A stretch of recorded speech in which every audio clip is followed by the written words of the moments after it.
도내 국회의원들의 19대 국회 출석 성적표가 나왔습니다. 법률소비자연맹이 공개한 자료에 따르면요. 경남 도내 16명 중 재석률이 60%를 넘는 의원은 12명으로 나타났는데요. 특히 거제 김한표 국회의원의 경우 본회의 재석률과 법안 표결 참여율 모두 1위를 차지해서 눈길을 끌었습니다. 새누리당 김한표 국회의원과 전화 연결합니다. 안녕하세요. 예, 안녕하십니까. 네, 반갑습니다. 네, 반갑습니다. 네. 수고 많으시죠. 요즘도 바쁘시죠? 네, 네. 요즘 예산 심사하느라고 예. 눈코 뜰 새 없이 바쁘고 있습니다. 어제 그제는 박근혜 대통령의 시정연설도 듣고요. 그렇습니다. 네. 자, 이번 19대 국회에서 가장 높은 재석률과 법안 표결 참여를 기록을 했습니다. 여의도 이 국회의사당에 거의 살았던 것 같아요. 개근상을 드려야 될 것 같은데 소감이 어떻습니까? 어쩌다 보니까 여기까지 운 좋게 온 것 같습니다. 네. 너무 감사한 것은 우리 시민들께서, 거제 시민들께서 저들 국회에 전념할 수 있도록 배려해 주신 것, 그게 더욱 감사한 일이죠. 네. 네. 자, 그런데 본회의 재석률 90%를 넘긴 의원이 우리 김 의원님을 포함을 해서 딱 2명이에요. 그렇습니다. 국회의원 298명 중에 2명. 좀 심한 듯한데 이 재석률이 낮은 이유 뭐라고 분석됩니까? 잘 아시는 대로 국회의원이 본회의에 출석하고 또 재석하고 이런 율을 가지고 우리 국민들께서 많이 평가를 하시는데 네. 사실 국민 눈높이에 이게 별로 맞지 않는 부분이죠. 일정 부분 국회가 반성할 부분도 없지 않아 있습니다만은. 네. 근데 국회의원이 의정활동이라는 게 꼭 출석률, 재석률, 법안 제출 통과 건수 이런 건 객관적 지표만 가지고 네. 또 평가하는 것이 아니고 사실은 우리 국민 목소리를 듣기 위해서 여기저기 다니면서 많은 간담회라든지 토론회 혹은 공청회 등 아니면 또 정부에 또 시급한 사항이 있으면 보고를 받고 네. 정작 대안도 마련하고 그렇게 하기 때문에 네. 하루 종일 하고 있는 국회 본회의에 가끔씩은 여의치 못해서 자리를 피하는 그런 경우도 많이 있는데 네. 이런 부분에 대해서는 우리 보시는 국민들이나 시민들께서 또 깊이 좀 참작해 주시면 좋을 것 같습니다. 그런데 내년 총선이 가까워질수록 재석률은 더 떨어질 거란 이런 전망도 나오고요.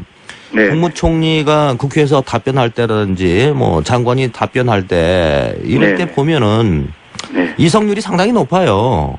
이런 건 좀 바뀌어져야 될 것 같은데요. 저희들도 국회 내에서 좀 자성의 목소리가 좀 높습니다. 네. 그렇긴 한데, 이제 요즘 국회의원들이, 지역에 이제 아마 거의 이 19대 마지막 의정활동이기 때문에, 네. 그동안 국정감사 또 대정부 질의 마치고, 이제는 이제 예산을 한 푼이라도 더 이제 따내기 위해서 예. 각 지역구별로 열심히 이제 마무리 짓기 위해서 또 상임위 활동이나 이런 데도 참여하고 있기 때문에 네. 그러더라도 아무튼 총선이 다가온다고 해서 국회 이 재석률이 떨어진다 그렇게 너무 보지 마시고 네. 이제 이 주민들과 약속했던 그런 부분들 이런 부분도 하나 더 챙기기 위해서 혹시 부족한 부분이 있으면 그 시간을 좀 다니기도 하기도 하고 그러니까 네. 개인적인 문제 때문에 국가적인 문제를 소홀히 한다든지 혹은 본회의에 출석을 게을리 한다든지 그러지는 않으리라고 저는 보고 있고 또 그렇지 않을 것입니다. 네, 알겠습니다. 네. 자, 그리고 국회 출석 못지않게 입법 활동도 중요한데요. 네네. 김 의원께서 이번 국회에서 대표적으로 어떤 법안들을 발의했습니까? 제가 소속되어 있는 곳이 이제 산업통상자원입니다. 말씀드리자면 실물 경제를 총괄하는 우리 산업부라든지 중소기업청이라든지 특허청 이런 부분들을 관할하고 있습니다. 특히 그래서 중요한 게 우리 지금 경제 상황에 이제 비춰보면 내수 경제라든지 이런 것들이 굉장히 어렵고 하니서 우리 서민 경제 활성화하는 법안 이런 부분들도 눈여겨보고 있습니다. 네. 특히 우리 전통시장과 골목상권 활성화를 위해서 실태조사를 강화하는 전통시장 및 상점과 육성 법안 이런 부분도 개정안을 발의하고 있고 네. 또 한편 보면 우리 국유재산 중에 폐지된 그런 국유재산들이 많은데 용도가 폐지된 건 그런 곳에 공장도 이제 신설해서 일자리 창출하자 그렇게 하는 방향으로 기업활동 규제 완화에 관한 특별조치법 네. 이런 부분도 또 발의도 하고 그다음에 소기업 및 소상공인 지원을 위한 특별조치법에 해서 우리 서민 중소기업 중산층이 경제 활동하는 데에 활력을 좀 불어넣을 수 있도록 하자. 뭐 그런 취지를 담고 있는 법안들이죠. 네. 그런 것들을 좀 발의했습니다. 네네. 자, 그리고 남부 내륙철도 관련해서도 지금 국회 안팎에서 많은 논의가 이루어지고 있는데요. 지금 그렇습니다. 어떻게 돼가고 있나요? 예. 이게 뭐 초미의 관심사이고, 우리 전 국회의원들이, 그리고 경남에 있는 전 국회의원들이 또 훌훌 뭉쳐가지고 이 부분에서는 매진한다 이렇게 말씀을 드릴 수가 있습니다. 우리 또 김무성 대표라든지 당 지휘부께서도 이건 뭐 대통령 공약 사업이기도 하고 또 남부 내륙에 있는 우리 경남에 있는 서부 저쪽에 소외된 지역을 감통하는 그런 이제 철도이기 때문에 이건 반드시 이건 우리 하자 이렇게 다 결의를 다지고 있기 때문에 네. 이 부분에 대한 열망은 그 어느 때보다 높다 이렇게 말씀드릴 수 있고 네. 실제 이건 해보면 또 예타라고 해서 예비 타당성 조사를 지금 하고 있습니다. 네. KDI에서 저도 몇 번 말씀을 올렸지만은 이게 이제 그 수익성이 있느냐 없느냐 이런 관점에서 지금까지 보았기 때문에 사실은 인구가 많이 살고 있는 서울이나 수도권은 유리하고 또 지방 같은 경우에는 좀 불리한 그런 제도입니다.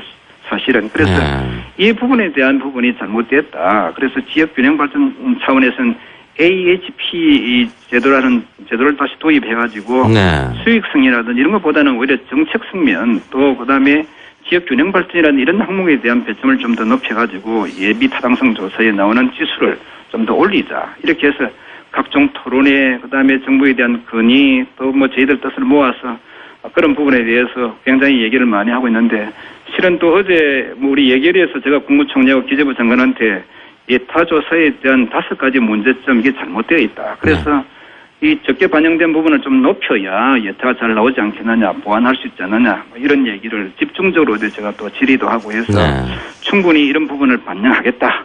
그래서 예타가 좀 좋게 나올 수 있도록 노력하겠다는 답변을 어제 제가 받아내긴 했습니다. 그렇군요. 계속해서 이게 또 챙겨나가도록 하겠습니다. 이번 사업이 순조롭게 진행될 수 있도록 도내 국회의원들이 좀 함께 힘을 모아야 될 것 같아요. 그리고 예, 똘똘 뭉쳐 나갑니다. 예, 요즘 뭐 거제 지역도 현안이 상당히 많이 있습니다. 거제 그렇습니다. 자주 내려오죠? 예, 뭐 저는 이제 국회의원 처음 시작할 때부터 이제 원칙을 세웠던 것이 주중 국회, 주말 거제.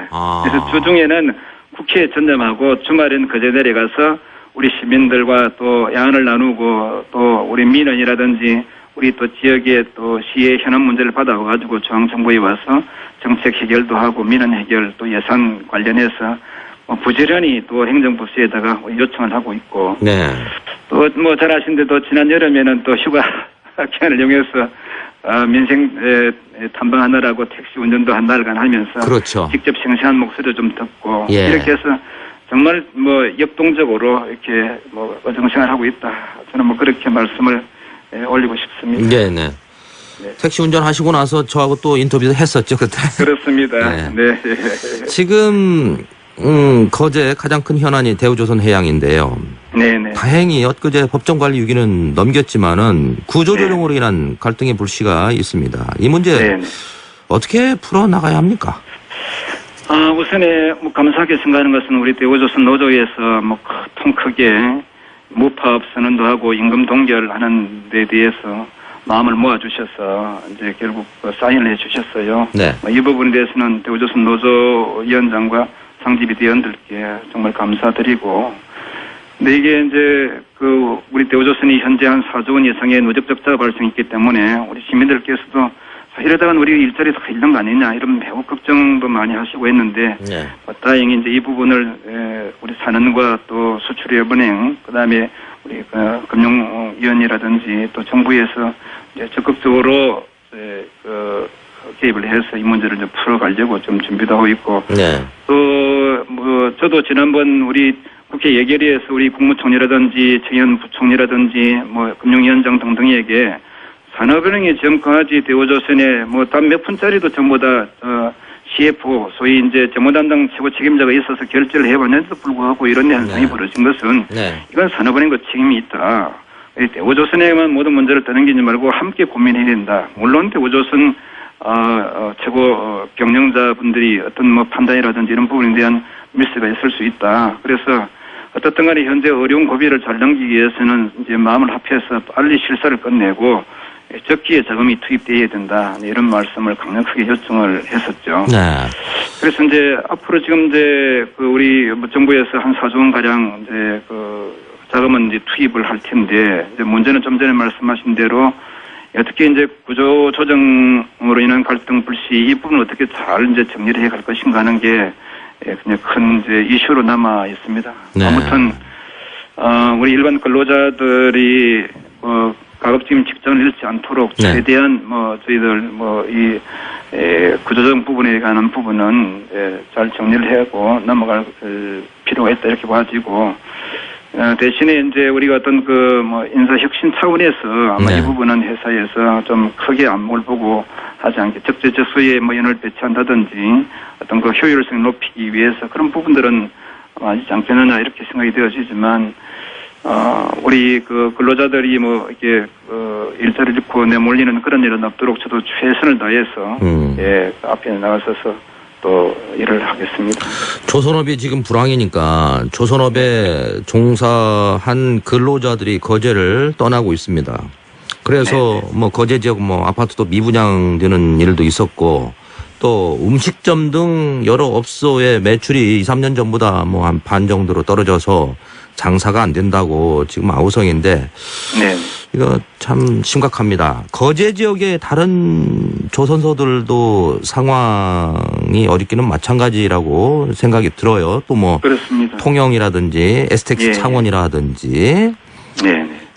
김 의원님 생각하는 개선 방안이 혹시 있습니까? 예, 우선에 이제 이 부분은 4, 5년 전부터 사실 우리 빅3 국내 3대 조선사를 중심으로 해서 조선해양 플랜트 업계가 굉장히 곤혹을 치르고 있지 않습니까? 예. 그 부분은 우리 글로벌 경제 침체 때문에 상선 발주가 안 되어가지고 그게 이제 메꾸고 가는 차원에서 차세대 사업으로 우리 각광받았던 해양 플랜트 수주에 적극 이제 나섰었는데 그렇지만 이 부분 자체가 우리 성장 동력이긴 하지만 여기에 대한 대비가 준비가 사실 많이 없는 상태에서 하다 보니까 주요 설계 부품이라든지 또 해외 조사를 해야 되고 아무튼 또 이제 신시장을 개척하다 보니까 여러 가지 준비가 좀 부족했었죠. 네. 그러다 보니까 결국 이제 해양 플랜트 프로젝트마다 맞춤형에 따른 그런 이제 리스크 위험 이런 부분 때문에 사실 그동안 많이 어려웠었고 또 이런 것들 때문에 우리 지금 현재 조선소에 많은 누적 적자가 있었기 때문에 네. 굉장히 참 안타깝고 어려운 현실입니다만은 이제 앞으로 우리 이 부분을 잘 맞춰가기 위해서는 네. 지금 이제 우리 업계에서 할 일과 정부에서 할 일로 이제 좀 나누어 저는 생각할 필요가 있다 이렇게 봅니다. 우리 업계에서는 지금까지 이제 해외에서 조달하는 건 설비 부품이라든지 주요 설계 기술 이런 거를 자체적으로 하게 되면은 우리가 훨씬 더 수익을 많이 올릴 수 있다. 그래서 여기에 투입되는 R&D 연구 자금이라든지 이런 걸 좀 확보해서 좀 그런 면에서 우리가 좀 열을 좀 올려야 되겠고 그다음에 원재료하고 부품 수입처 이런 것도 좀 다변화하고 우리 국내 기술도 많은 기술이 있으니까 이런 걸 좀 많이 활용해서 조선 기자재 업체들이 좀 더 참여해서 살아갈 수 있도록 그렇게 좀 준비를 하는 것이 좋겠고 또 우리 정부에서는 지금 어떻든 간에 조선 이 업계가 수주율이라든지 이런 부분에서 현재 1위를 유지하고 있으니까 이 경쟁력이 가장 강한 세계 1위의 경쟁력을 우리가 이번에 놓쳐버리면 영원히 우리가 되찾을 수 없으니까 정부에서 이걸 지키기 위해서 지원을 계속해서 해야 된다. 이 비 올 때 우리 우산을 거다 버리지 말고 비 올 때 더욱더 이렇게 비를 맞지 않도록 정부에서 지원을 강화해야 된다. 이런 이제 저는 생각을 갖고 정부에다가 독촉을 하고 또 정책적 지원하라고 촉구하고 있습니다. 네. 앞으로 거제 발전을 위해서 애써주시고 남은 임기 동안 의정활동 잘해주시고 지역 현안 잘 챙겨주시기 바랍니다. 예, 본신의 힘을 하겠습니다. 네, 지금까지 고맙습니다. 새누리당 김한표 국회의원이었습니다. 잘 들었습니다.